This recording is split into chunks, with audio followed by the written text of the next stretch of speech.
कल्याण पोलिसांनी 10 kilo brown sugar जप्त करत कारवाई केली। या ब्राउन शुगरची किंमत जवळपास 32 कोटी असल्याची माहिती मिळते। या कारवाईत एकूण 5 आरोपींना अटक करण्यात आलेली आहे। कुख्यात तस्कर अमजद पठाण याला अटक करण्यात आलेली आहे। कुख्यात तस्कर अमजद पठाण विरोधात 20 गुन्हे दाखल आहेत, तर त्याच्यावर हत्येचे 3 गुन्हेही आहेत।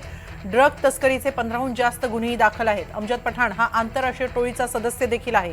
हे ब्राउन शुगर नाशिकहून मुंबईला आणलं जात होतं आणि त्यावेळी ही कारवाई करण्यात आली।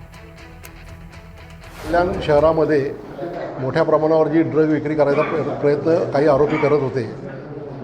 कल्याण झोन 3 ठाणे शहर या ठाणे आयुक्तालय यांचे जे स्पेशल स्क्वॉड आहे त्या स्पेशल स्क्वॉडनी साहेबांच्या मार्गदर्शनाखाली एक मोठं रॅकेट पकडलेलं आहे, ज्याच्यामध्ये 9 किलो 768 ग्रॅम ब्राउन शुगर पकडलेली आहे आणि ह्याच्यामध्ये 5 आरोपींना अटक केलेलं आहे। त्यापैकी 2 तर आपल्या कल्याणमधले आहेत इथे, जे इथं ड्रगचा व्यवसाय पूर्णपणे करत होते आणि याची किंमत जी आहे ती साधारणतः 32 कोटी 18 लाख रुपये एवढी किंमत आहे।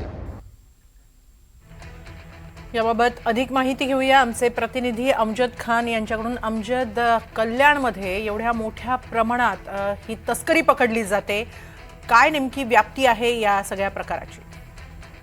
हेमाली, कल्याण पोलिसांनी काही दिवसापूर्वी कल्याण आणि आजूबाजूच्या परिसरात जी ब्राउन शुगरची तस्करी केली जाते त्या प्रकरणात काही आरोपींना अटक केलं आणि त्यानंतर या परिसरातून एकूण 10 किलो ब्राउन शुगर जप्त करण्यात आला, ज्याची किंमत 32 कोटी सांगितली जाते। या प्रकरणात जो मुख्य सूत्रधार आहे अमजद पठाण याला पोलिसांनी शोधून काढला आहे, कारण की काही वर्षापासून तो बेपत्ता होता आणि अमजद पठाण याच्यावर 20हून अधिक गुन्हे दाखल आहे आणि फक्त हत्येचे 4 गुन्हे दाखल आहे आणि नाशिकहून हा ब्राउन शुगर मुंबई आणि आजूबाजू कल्याणला आणला जायचा आहे आणि या कल्याणहून आजूबाजूच्या परिसरात तो विकला जायचा। या प्रकरणात 5 आरोपींना अटक केली आहे। अमजद पठाण सोबत आणखी किती लोक आहे याचा तपास आता पोलिसांनी सुरू केला आहे। मात्र कल्याणचे जे डीसीपी आहेत अतुल झेंडे यांच्या मार्गदर्शनाखाली कल्याण पोलिसांनी आतापर्यंत ही सर्वात मोठी कारवाई केली आहे असं सांगितलं जात आहे।